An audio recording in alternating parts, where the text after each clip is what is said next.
बादशाह सलामत और मलका आलिया शहजादे की शादी के लिए बहुत परेशान थे। बहुत सी शहजादियों को बादशाह सलामत और मलका ने शहजादे के लिए पसंद भी कर लिया, मगर जब शहजादा शहरयार से इस सिलसिले में बात की जाती तो वो टाल मटोल से काम लेता। शहजादा शहरयार 24 साल का ज़हीन और बासलाहियत नौजवान था और बादशाह और मलका की इकलौती औलाद भी था। बहुत मन्नतों और मुरादों के बाद बादशाह और मलका को अल्लाह ताला ने चांद सा बेटा अता फरमाया था। यही वजह थी कि बादशाह और मलका ने शहजादा शहरयार की तालीम और तरबियत में कोई कसर ना उठा रखी थी।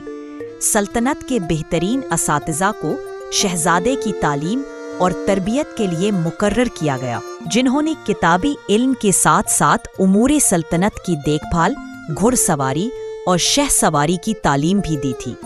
दोपहर के खाने के दौरान जब मलिका ने शहजादे से फिर शादी की बात छेड़ दी, फारिस के बादशाह की 7 जवान खूबसूरत बेटियां हैं, कहो तो तुम्हारे रिश्ते के लिए बात करें। मलिका ने मुस्कुराते हुए कहा, मुझे तो दूसरी नंबर वाली शहजादी बहुत पसंद है। इसकी आवाज बहुत खूबसूरत है और वो गाना भी बहुत अच्छा गाती है। शहजादा शहरयार ने कहा, नहीं अम्मी जान, अभी नहीं, अभी मैं शादी के लिए तैयार नहीं हूँ। इस पर मलका ने कदरे नाराजगी से कहा, तुम आखिर शादी के नाम से इतना क्यों घबराते हो? जब मैंने मिस्र की शहजादी का जिक्र किया था तब भी तुमने यही जवाब दिया था। अगर तुम्हें कोई और शहजादी पसंद है तो हमें बताओ, हम तुम्हारे रिश्ते के लिए वहाँ बात करेंगे। इस पर शहजादे ने फिर टाल मटोल से काम लिया। अम्मी जान, ऐसी कोई बात नहीं है, कोई शहजादी पसंद होगी तो मैं आपको जरूर बता दूंगा। बादशाह सलामत साथ ही खामोश बैठे थे। आखिर इनसे भी ज़ब्त न हुआ। शहरयार बेटा, हम भी चाहते हैं कि इस बुढ़ापे में पोते पोतियों के साथ वक्त गुजारे। तुम इस तरह टालते रहोगे तो फिर अच्छे रिश्ते हाथ से निकलते जाएंगे। बादशाह के कहने पर शहजादे ने सर झुकाया और कहा, मैं आपकी बात पर जरूर गौर करूंगा, लेकिन अभी मुझे शिकार खेलने जंगल में जाना है। शहजादे ने फिर टालते हुए कहा और इजाजत लेकर अपने कमरे की तरफ चला गया ताकि शिकार पर जाने की तैयारी कर सके। बादशाह और मलका फिर सर पकड़कर बैठ गए। खैर, शहजादे ने शिकार की तैयारी मुकम्मल की और अपने चंद वफादार सिपाहियों को साथ लेकर महल से निकल गया। उसकी मंजिल दूर दराज के इलाके में किसी जंगल की जानिब थी और सफर भी कुछ दिनों का था। मतलूबा मकाम पर पहुंचकर शाही खेमा नस्ब किया गया। रात को सब जल्दी सो गए क्योंकि सुबह सवेरे शहजादे को शिकार खेलना था। सुबह सवेरे नाश्ते से फारिग होकर शहजादा और सिपाही शिकार के लिए निकल खड़े हुए और वो जंगल में आगे ही आगे बढ़ते जा रहे थे। शिकार खेलने के दौरान एक बहुत खूबसूरत हिरन पर शहजादे की नजर पड़ी और शहजादा उस हिरन का पीछा करते करते जंगल में बहुत आगे निकल गया। शहजादा बराबर उस हिरन का पीछा करता रहा और अपने साथियों से बिछड़ गया। आखिरकार वो हिरन भी शहजादे की नजरों से ओझल होकर जंगल में गायब हो गया। सूरज दिन भर का सफर तय करने के बाद धीरे धीरे गुरूब हो रहा था और अंधेरा फैलने लगा था, मगर शहजादा इंतहाई कोशिश के बावजूद रास्ता न पा सका और भटक पर एक छोटे से गांव में जा निकला। सुबह से भूखा प्यासा शहजादा गांव में दाखिल हुआ तो उसने कुएं पर एक लड़की को पानी भरते हुए देखा। झट घोड़ा बढ़ाकर कुएं के करीब पहुंचा और लड़की से पानी पीने की ख्वाहिश का इजहार किया। लड़की मटका लेकर आगे बढ़ी। जैसे ही शहजादा शहरयार पानी पीने के लिए हाथ का चुल्लू बनाकर मुख के करीब लाया तो लड़की ने पानी शहजादे के सामने जमीन पर गिरा दिया। शहजादा समझा कि शायद मैंने फासला देकर पानी पीने की कोशिश की है। वो एक कदम और आगे बढ़ा और मजीद करीब होकर पानी पीने के लिए चुल्लू बना लिया, मगर लड़की फिर एक कदम पीछे हट गई। लड़की ने तीसरी बार भी पानी पिलाने के बजाय नीचे गिरा दिया तो शहजादा सीधा खड़ा होकर हैरत से उसे देखने लगा और कदरे झंझलाए हुए अंदाज में पूछा, ये क्या हरकत है? पानी पिलाना है तो पिला दो, वरना मना कर दो। लड़की मुस्कुराते हुए बोली, मुसाफिर, तुम थके हुए और प्यासे ही नहीं, भूखे भी लगते हो। मैंने 3 बार पानी जानबूझकर इसलिए गिराया है ताकि तुम्हारा गर्म और थका हुआ जिस्म पुरसुकून हो जाए। बड़ों का कहना है कि थकन और शदीद भूख व प्यास के आलम में फौरन पानी पीने से नुकसान होता है। मेरा ख्याल है अब तुम्हारी थकन दूर हो चुकी होगी। अब बसत के शौक पानी पियो और अगर मुनासिब समझो तो मेरे घर चलकर कुछ थोड़ा बहुत खा भी लो। शहजादा शहरियार देहाती लड़की की इस अक्लमंदी पर बेहद हैरान हुआ। उसने खामोशी से पानी पीकर अपनी प्यास बुझाई, फिर लड़की से बोला, मैं अपने साथियों से बिछड़ गया हूँ। बेहतर होगा कि रात में तुम्हारे घर पर गुजार लूं, बशर्ते ये कि तुम्हें कोई एतराज ना हो। लड़की ने कहा, मेहमान अल्लाह की रहमत होते हैं और अल्लाह की रहमत पर कौन एतराज करेगा। शौक से मेरे घर चलो, लेकिन वहाँ पहुँचकर पहले मेरे वालिद से इजाजत ले लो। शहजादा लड़की के घर आ गया। उसने अपना घोड़ा घर के बाहर दरख्त से बांध दिया और खुद लड़की के पीछे पीछे घर में दाखिल हो गया। लड़की उसे बैठक में बिठाकर खुद अपने वालिद को बुलाने चली गई। शहजादे ने देखा कि छोटा सा खूबसूरत घर बड़े सलीके से सजा हुआ था। बैठक में कशीदाकारी और दस्तकारी के बेहतरीन नमूने सजे हुए थे। लड़की के वालिद ने शहजादे को खुशामदेद कहा और शहजादे की खूब आओभगत की, लेकिन शहजादे ने अपना शहजादा होना जाहिर नहीं किया। खाना खाने के दौरान मालूम हुआ कि ये सारी हुनरमंदी इस लड़की और इसके बाप के हाथों की है। शहजादे ने दिल ही दिल में लड़की से शादी करने का फैसला कर लिया। रात वहां गुजारने के बाद सुबह सवेरे नाश्ता करने के बाद शहजादा अपने साथियों की तलाश में निकल खड़ा हुआ। जब वो जंगल में दाखिल हुआ तो उसके सिपाही उसे तलाश करते हुए मिल गए। अब शहजादा शिकार के लिए वहां रुका नहीं, उसने फौरन वापसी का सफर शुरू कर दिया। महल पहुंचकर शहजादे ने अपने वालिदैन से उस लड़की की बात की। पहले तो मलका और बादशाह बहुत खुश हुए कि शहजादा शहरियार को कोई लड़की तो पसंद आ गई, लेकिन जैसे जैसे उनको मालूम हुआ कि लड़की का ताल्लुक किसी शाही खानदान से नहीं है बल्कि वो तो एक आम सी देहाती लड़की है, तो उनकी खुशी परेशानी में बदल गई। दोनों शहजादे को समझाने की कोशिश करने लगे कि शहजादे के लिए किसी मुल्क की शहजादी ही बेहतर रहेगी। एक आम देहाती लड़की को शाही तौर तरीके और आदाब कहाँ आते होंगे। लेकिन बहुत समझाने पर भी शहजादा शहरियार ना माना। आखिरकार शहजादे की जिद के आगे वालिदैन ने अपने वजीर को पेश कीमत तहाइफ के हमरा उस लड़की के गांव भेज दिया। वजीर आजम शाही सवारी में बैठकर लड़की मेहरुन्निसा के गांव पहुंचा, जिसे देखकर गांव वाले भी जमा हो गए।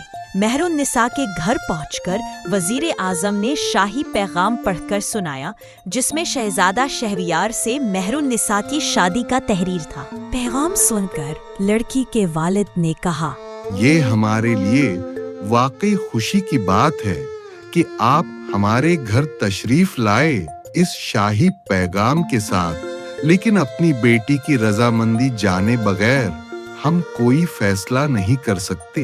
वालिद की बात सुनकर जब वजीर आजम ने लड़की की रजामंदी दरियाफ्त की तो मेहरुन्निसा ने वजीर आजम से सवाल किया, लड़का क्या काम जानता है और किस हुनर में माहिर है? लड़की का सवाल सुनकर वजीर हैरत में पड़ गया, मगर अपनी हैरत को छुपाते हुए मुस्कुरा कर बोला, बेटी, उसे भला किसी काम करने या हुनर जानने की क्या जरूरत है? वो शहजादा है, इस मुल्क के बादशाह का इकलौता बेटा और वारिस। खुद उनके यहाँ सैकड़ों लोग मुलाजमत कर रहे हैं। काम और हुनर तो गरीब लोग अपना पेट पालने के लिए करते और सीखते हैं। मेहरुन्निसा को वजीर का जवाब मुतमईन ना कर सका। वो बोली, देखिए, मुझे शादी करने में कोई एतराज नहीं है, लेकिन आप लड़के को, ख्वाह वो इस मुल्क का शहजादा ही क्यों ना हो, अच्छी तरह ये बात जहन नशीन करवा दें कि मैं सिर्फ उसी शख्स से शादी करूंगी जो कोई काम करता हो या फिर किसी हुनर में माहिर हो। ये सुनकर वजीर अपना सा मुंह लेकर रह गया और मायूसी से सर झुकाए महल लौट आया। बादशाह और मलका लड़की की ये शर्त सुनकर हैरान रह गए, क्योंकि उनका ख्याल था कि लड़की वाले शाही पैगाम सुनकर खुशी से झूम उठेंगे और फौरन ही मंजूरी दे देंगे। लेकिन यहाँ तो मामला उनके गुमान से बिल्कुल बरक्स और हैरान कुन निकला। लेकिन जब शहजादा शहरियार ने ये बात सुनी तो कहा, हाँ, मेहरुल नसा जैसी समझदार और होशियार लड़की ही ऐसा कह सकती है। क्योंकि शहजादा उसकी अक्लमंदाना गुफ्तगू और हुनरमंदी का पहले ही कायल था और उसका मुजाहिरा अपनी आंखों से देख चुका था।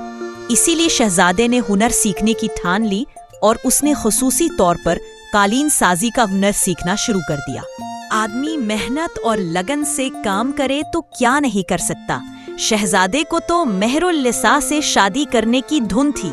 सालों का काम उसने चंद ही माह में सीख लिया और फिर सोने के तारों की आमेजिश से एक खूबसूरत कालीन बुनकर वजीर को दिया और मेहरुल निसा के गांव की तरफ रवाना कर दिया। वजीर आजम ने शहजादे के हाथों से बुना हुआ कालीन मेहरुल निसा को पेश करते हुए कहा, शहजादा शहरियार ने आपकी शर्त के मुताबिक कालीन साजी का हुनर सीख लिया है और यह कालीन उसी के हाथों का बुना हुआ है। मेहरुल निसा ने कालीन को देखा। वो वाकई बहुत नफीस और शानदार था। उसने पैगाम मंजूर कर लिया। वजीर आजम खुशी खुशी ये खबर लेकर महल पहुंचा और फौरन ही शादी की तैयारियां शुरू हो गईं। आखिरकार शादी का दिन भी आन पहुंचा। सारे मुल्क में शादी की खुशियां मनाई गईं और इस तरह मेहरुल निसा गांव से महल में आकर शहजादी बन गई। इसकी खिदमत के लिए बेशुमार कनीज़ें और खुद्दाम मौजूद थे, मगर फिर भी वो अपना और शहजादे का बेशतर काम खुद अपने हाथों से अंजाम देती। महल में आने के बाद उसकी तबीयत में गुरूर और हसद के बजाय नरमी और बुर्दबारी आ गई। वो अब पहले से भी ज्यादा सोच विचार के साथ काम लेने लगी। शादी के कुछ सालों के बाद बादशाह सलामत का इंतकाल हो गया और शहजादा शहरियार अब बादशाह बन गया। बादशाह बनने के बाद शहरियार अपनी रयाया का पूरा ख्याल रखता और उनकी मुश्किलात हल करने की कोशिश करता और शहजादी मेहरुल निसा भी उसकी हर तरह से दिलजोई करती और मदद करती और एक बेहतरीन मुशीर साबित हुई। यूं ही कुछ साल गुजर गए और फिर इस सल्तनत में कुछ अजीब और गरीब वारदातों का सिलसिला शुरू हो गया। एक तरफ लूट मार का आगाज हुआ। डाकू आंधी और तूफान की तरह आते और लूट मार करके आनन फानन गायब हो जाते। दूसरी तरफ कुछ लोग भी अचानक लापता होना शुरू हो गए। सुल्तान शहरियार इन सब वारदातों से सख्त परेशान था। उसने मुल्क भर में कई मकामात पर बेशुमार सिपाही तैनात करवा दिए, लेकिन लूटमार और अगवा का ये सिलसिला के रुकने का नाम ही नहीं ले रहा था। डाकुओं को गिरफ्तार करने में सब आजिज आ चुके थे। आखिरकार सुल्तान शहरियार ने खुद डाकुओं को पकड़ने के लिए एक मंसूबा बनाया, जिसमें अमली तौर पर वो खुद भी शरीक था। सुल्तान ने शाही सिपहसालार, कोतवाल और अपने चंद जाननिसार सिपाहियों के साथ सौदागर का भेस बदला और एक काफिले की सूरत में शहर से बाहर जा पहुंचा। इस मंसूबे के बारे में सिर्फ सुल्तान के चंद खास लोगों को ही इल्म था, जिसमें शहजादी मेहरुल निसा, वजीर आजम और चंद मखसूस दरबारी ही शामिल थे। बाकी लोग बशमूल शाही सिपहसालार और शहर का कोतवाल इस मुहिम में बादशाह के साथ शरीक थे। इस मुहिम को निहायत खुफिया रखा गया ताकि किसी को कानो कान खबर ना हो, क्योंकि शहर में डाकुओं के जासूस भी घूम रहे थे जिन तक इस मुहिम की मालूमात पहुंच जाती। काफिले से कुछ फासले पर कुछ सिपाहियों को छुपाया गया था ताकि जब डाकू काफिले पर हमला आवर हों तो सिपाही दूसरी तरफ से आकर डाकुओं को गिरफ्तार कर ले। मगर डाकुओं का गिरोह निहायत चालाक था। उन्होंने पूरे काफिले को और जो सिपाही थोड़ी दूर छुपे हुए थे इनको धोखा देकर गिरफ्तार कर लिया। काफिले का सामान लूटकर काफिले वालों को गिरफ्तार करके जो भेस बदलकर ताजरों के रूप में मौजूद थे, एक दूर दराज पहाड़ी सिलसिले के खुफिया गार में पहुंचा दिया। डाकुओं को इल्म था कि सुल्तान ने इन्हें पकड़ने के लिए सिपाही तैनात कर रखे हैं और शायद इन्हें इस बात का भी अंदाजा था कि काफिले वालों के भेस में बादशाह के आदमी शामिल हैं।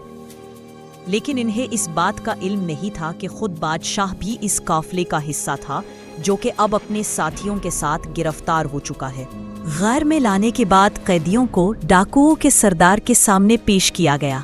डाकू सरदार ने सबसे पहले कोतवाल से पूछा कि वो क्या काम कर सकता है, फिर सिपहसालार से और दूसरे सिपाहियों से बारी बारी यही सवाल किया कि वो क्या काम जानते हैं। सब ने नफी में जवाब दिया। लेकिन यही सवाल जब बादशाह शहरयार से पूछा गया तो शहरयार ने बताया कि वो कालीन साजी का काम जानता है। ये जवाब सुनकर सरदार के लबों पर मुस्कुराहट आ गई। इसने हुक्म दिया कि तमाम कैदियों को मुशक्कत और मेहनत के कामों पर लगा दिया जाए, क्योंकि वो कोई और काम नहीं जानते, और शहरयार के लिए कालीन बुनने वाली खड्डी का इंतजाम कर दिया जाए, जिस पर वो उनके लिए कालीन तैयार करेगा। सिपाह सालार, वजीर और दूसरे सिपाहियों को डाकुओं ने पत्थर काटकर नई सुरंग खोदने पर लगा दिया। उन्होंने तो कभी तसव्वुर में भी पत्थर काटने का काम नहीं किया था। हकीकत में कैसे करते?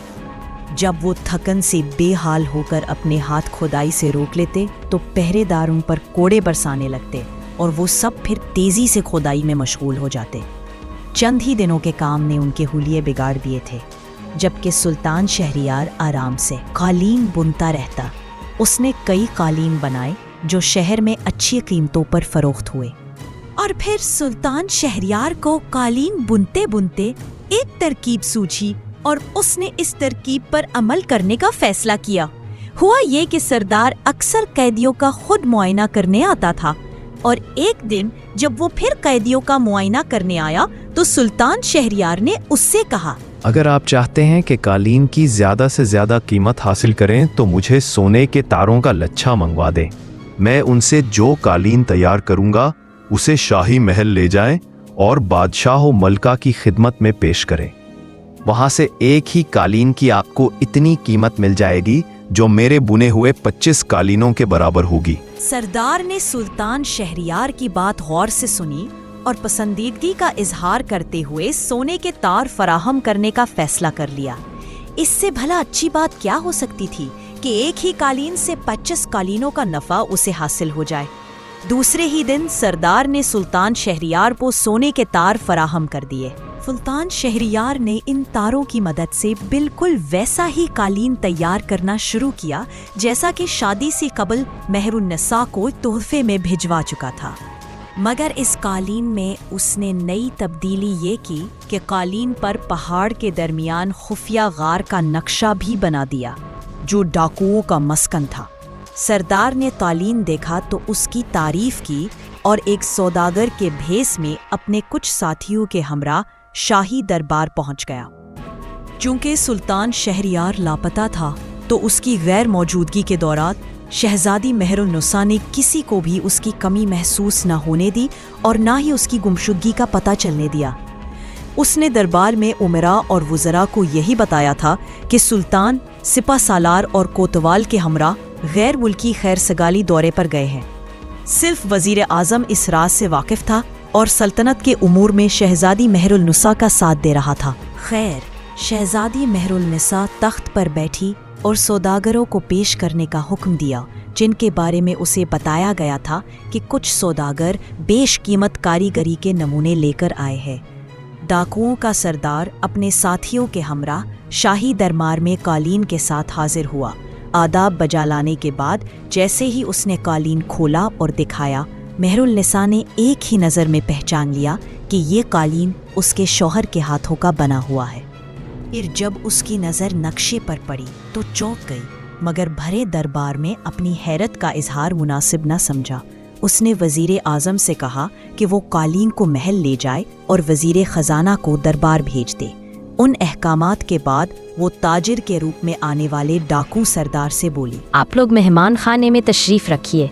वाकई नहायत उम्दा कालीन लेकर आप यहाँ आए हैं। मैं इसकी कीमत आपके तसव्वुर से भी ज्यादा अदा करूंगी। ये कहकर वो महल से उठ गई। अंदर महल पहुंचकर वजीर और मेहरुन्निसा गौर से कालीन को देखने लगे। चूंकि वजीर आजम भी इस कालीन को पहचान चुका था कि ये कालीन सुल्तान शहरयार ही के हाथों का बना हो सकता है, और वो दोनों कालीन पर बने नक्शे को देखकर समझ गए थे कि शहरयार ने जो ये पहाड़ी सिलसिले का नक्शा बनाया है, यकीनन वो वहीं कैद में है। नक्शा समझ लेने के बाद नायब वजीर को बुलाकर मशवरा किया गया और फिर डाकुओं के सरदार को, जो कि सौदागर के भेस में था, वहीं अपने साथियों समेत गिरफ्तार कर लिया गया। फिर सिपाहियों को नक्शे की मदद से खुफिया पनाहगाह में भेजकर सुल्तान शहरयार और तमाम कैदियों को रिहाई दिलाई गई और तमाम डाकू गिरफ्तार कर लिए गए। यूं डाकुओं के पूरे गुरोह का सफाया हो गया। महल पहुंचने के बाद सुल्तान शहरयार उस वाक़े पर गौर कर रहा था और एक नया ख्याल उसके जहन में आ रहा था कि अगर ये हुनर उसे ना आता तो वो और उसके साथी इस कैद से किस तरह रिहाई पाते। इस हुनर में न सिर्फ उसे रिहाई दिलाई बल्कि इस मुसीबत और मुशक्कत से भी बचाया जो उसके साथी डाकुओं की कैद में बर्दाश्त कर रहे थे। वो दिल ही दिल में अल्लाह ताला का शुक्रगुजार था जिसने उसे मेहरुनिसा जैसी समझदार और हुनरमंद बीवी अता फरमाई। सुल्तान शहरयार ने अपने इस नया ख्याल का इजहार अपनी बीवी मेहरुनिसा के सामने किया तो उसने भी उस ख्याल को बहुत पसंद किया और सराहा।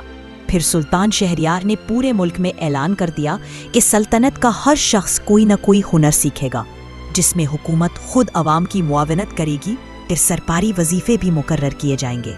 हुनर सीखने और सिखाने के लिए नए मदरसे भी खोले जाएंगे।